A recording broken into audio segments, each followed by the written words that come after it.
Hey, I'd like to welcome you to another episode of Mission Matters. My name is Adam Torres, and I'm so thrilled to be at the 95th Annual State Convention here in Texas. And today I have on the show Kathy Beck, who is the co-chair for the Texas FFA State Convention Host Committee Dallas, and also a past state officer. Kathy, welcome to the show. Thank you. Thank you for having me. All right, Kathy. So that was a long title, and you know we're going to get into what a host committee officer does and co-chair does, and also as a past state officer, I'm really excited to get into your story and really, what that means, like to be a state officer and the level of responsibility. And I'm going to take you back to all of that. That's a long trip. We'll go there.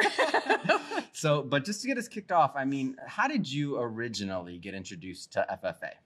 Okay. Well, FFA for me started when my brother was in the FFA. How he started, I don't know his story, but he showed a steer at the county fair, and I thought that was so cool.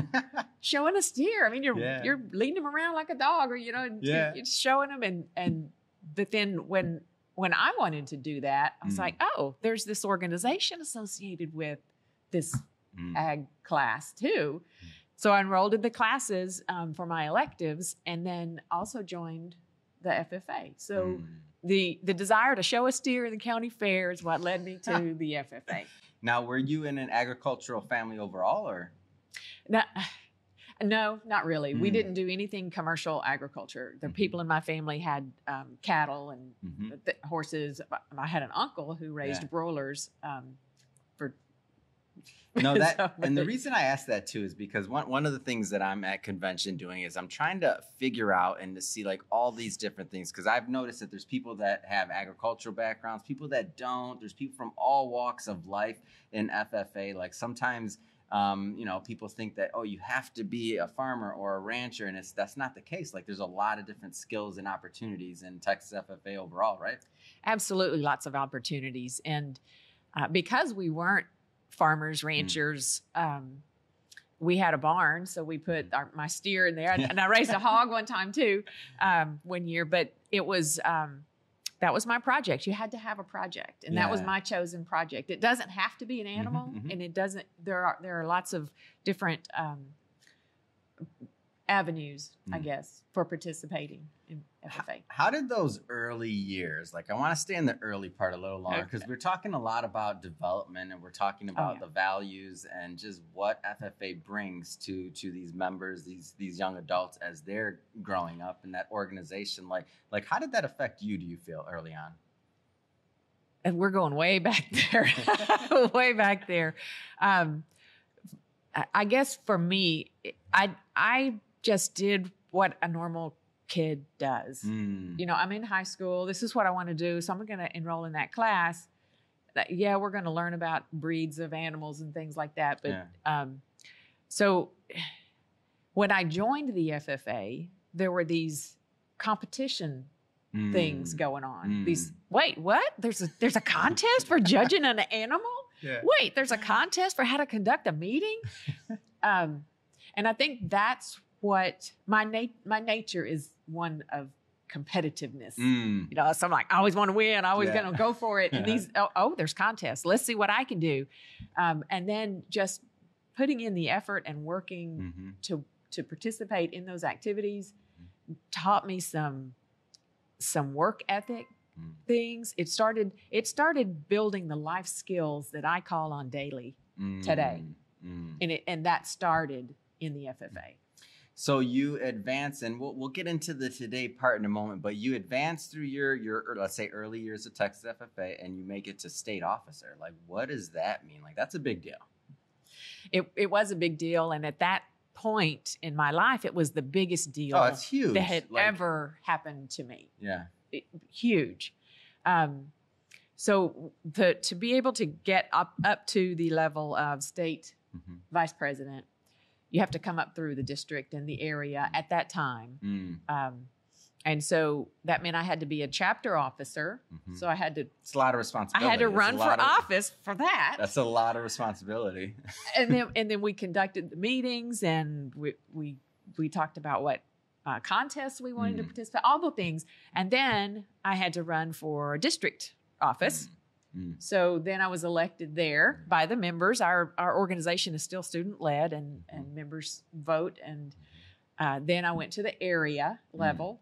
And then from area, I was chosen to run for state. Wow. What was that like? So that I didn't really know what was coming down the tracks. Hold on. I get intimidated. For everybody that's watching this, just so you know, like when you're in front of this huge crowd, I mean, I went last year, was in Fort Worth. I went to last year, we're in this big old dome. I don't even know, convention center. There's all these people out there yelling. And I'm like, and this year we just actually, earlier today, the corporate sponsors walked out on stage, and to see all of these individuals, I get intimidated. So I'm like, for these state officers to be up there doing what they're doing, wow. Well, back in the day, we campaigned for the office. And so much like what we have in the exhibit hall today, we set up a tabletop booth. Oh, and I stood at the booth. And then as all the members were going by, you know, we're shaking hands and vote for me. And kissing babies. You know, kissing babies. So, but that was the first time I ever had my picture taken and put onto a card for campaigning so that I could hand out these things. So that kind of taught me a little bit about networking. Again, all the life skills were just happening to me without me really realizing that it was happening. And of course, I guess you don't really realize that you've achieved growth until you're past that point and you look back to see it. And so that whole thing was just a whirlwind for me. That the year that I was state vice president, I traveled around my area and I spoke at the end of the year awards banquets. Wow. For the different schools. I think overall I may have done like 100 banquets. Oh my gosh, you were on a Roosevelt campaign, like doing stump speeches. That's amazing. And I was collecting the agenda, the brochure thing for the banquets, and I had all the chapter officers sign the brochures. And so I had this stack of brochures for chapters where I had been to speak and occasions where I was chosen to speak. And I'll tell you, the only reason I was able to get up in front of those people and to say anything that sounded like sense is because I went into the public speaking contest in FFA.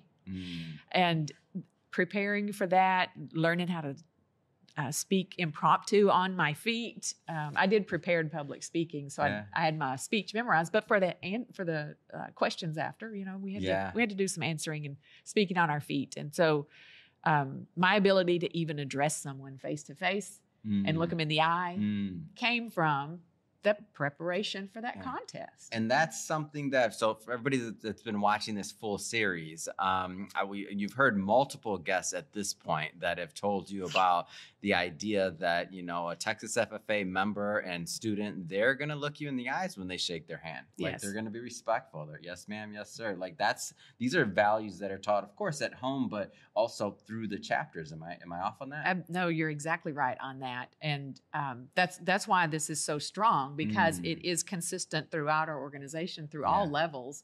Our motto is the same. You know, everything is there to help develop those skills that an FFA member should possess. And so, and the self-confidence that I gained from actually standing on my feet and delivering speech to someone. Most people never do 100 speeches in their life. Like what you just described, I mean, I know you started by saying that you were just going through the normal things. This is not the normal things or opportunities that people have, I would not argue. To be able to do 100 speeches in front of 100 different organizations and a campaign at that age, and we're not talking, you weren't even in college yet. Like, no. This is young. Yeah, I was a senior in high school. Wow. Yeah, senior in high school. And so yeah, once I was elected, the bond, then the relationship building skills began, because as a team, my officer team, we relied heavily on one another to get through that year of some pretty high expectations. Oh yeah. And I'm still really dear, good friends with my officer team. Oh, I'm glad you said that, because I was going to ask you. So have those relationships continued and carried on into your adult life? Absolutely have continued and carried on. And we may not see each other for a few years, like we had our reunion year in, I'm not going to say the years. You don't have to say. But anyway, we had our reunion year and we hadn't seen one another in 30 years. Wow. But we picked up right where we left off. Get out of here. And there was this, we were intimate. It was like a time machine. Intimate strangers is really what we were. And Wow. the feeling there was just, it was kindred. They felt the same. We had the same experience. We had gone through that. And participating in the past state officer organization kind of has some of that same feeling because everybody's year is different and it's all unique, but we all know what it was like to be in the spotlight like that as an FFA member. And so that, yes, those relationships last. Yeah. They're just, you're bound. So talk to me a little bit about what keeps you in, let's just say, the FFA game even today. Like as a co-chair, as a PSO, like being part of the organization, like what keeps you motivated and excited to still come out and give your time? What keeps me motivated is seeing the young people. I was in their shoes. I was in that jacket. I was there. I know how overwhelming this is. I also know how exciting it is. Yeah. I also know the endless possibilities that come into being. Oh, I could do that. Oh, I can do this. What do you mean I could do that? Oh, I can. There are so many opportunities. And so the thing that keeps me coming back is to get some of that myself, selfishly. That energy, it is contagious. It is phenomenal to be on the floor for that opening ceremony for these general sessions. But what keeps me coming back is just the desire to pay back for what the organization built and gave to me. And you know, if we always have to pay it forward. Well, I'm doing that. Yeah. So there's a lot of corporate sponsors, a lot of individuals here, and I want you to maybe take a moment and talk to some of the leaders out there that maybe, so a lot of business owners, entrepreneurs, executives that watch this show, and if they're not here and if they don't know about the Texas FFA, why should they get involved? Well, we have done, I think we are on a second round of study for industry perception or industry experience with FFA members versus non-FFA members.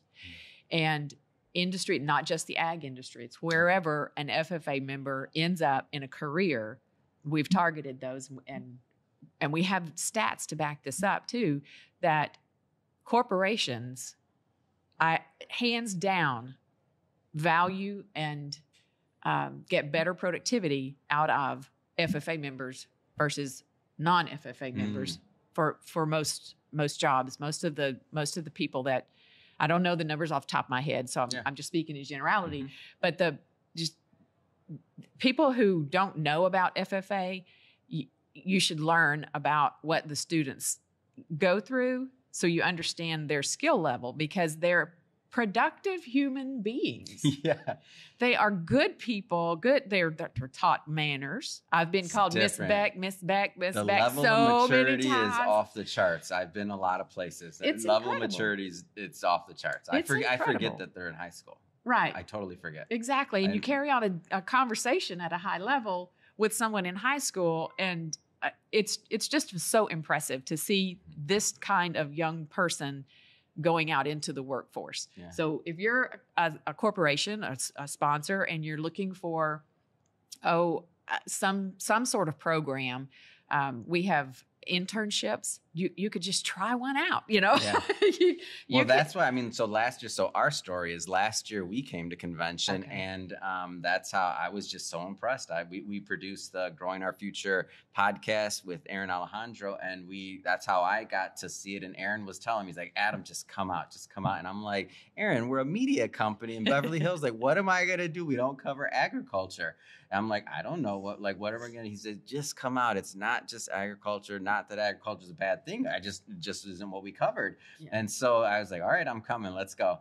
And so I came out, and when I got here, I was like, oh no, this isn't just, and I don't mean just agriculture, but it's just much more than agriculture. So agriculture is a big component, but the life skills and the leadership skills, all the other things, like our first intern immediately after that was one of our ambassadors, and we hired that intern right after that, Sean, who's been working really hard for us on this convention. Yeah. And we've been pleasantly surprised, not surprised at Sean because I scouted him for a reason. He's our guy, but like other people that are missing this, I'm like, and then so now as one of my missions is to help more corporations and more people see what's going on. So this year we brought back, or I shouldn't say brought back, but we introduced, and now this year eXp Realty's here, Jim Wong, and that was one of our contacts that were like, Jim, you gotta come. And guess what? Jim came, and now I'm sure eXp Realty is going to be doing some more things with Texas FFA next year, and it's just going to continue to grow, because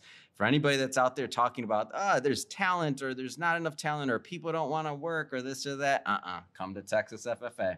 Come to Texas FFA. We have over 165,000 members. So we have a workforce that is going to hit the market. Yeah. And for those who are in tune with it, you know where to target your efforts for productivity in your companies. Yeah. One last question. That long title, what does the coach here do? What tell me about? I need to know. Wait a minute. It was the host committee. The host committee, yes. So the convention moves around from city to city, and in each city we have that hosts the convention. We have a group of individuals local to the area who have connections through the industry, most ag-related, some not ag-related, and we raise the funds to pay for the convention and the leadership programs that happen throughout the year for ag teachers and students alike. And so it's a fundraising committee. Fantastic. I had to ask that one because that was a long title. We need to know what they do. Well, Kathy, really, it has been a pleasure having you on the show today. I'm thrilled to be part of this and to have a past state officer and a co-chair of the host committee on the show so that we can get your perspective on what it's like to rise through the ranks and to be on that 100 campaign, 100 stop campaign. Yes. So thank you for coming on the show. Seriously. Well, thank you for having me. I've certainly enjoyed it. And I hope industry sees this podcast and understands what we're turning out here.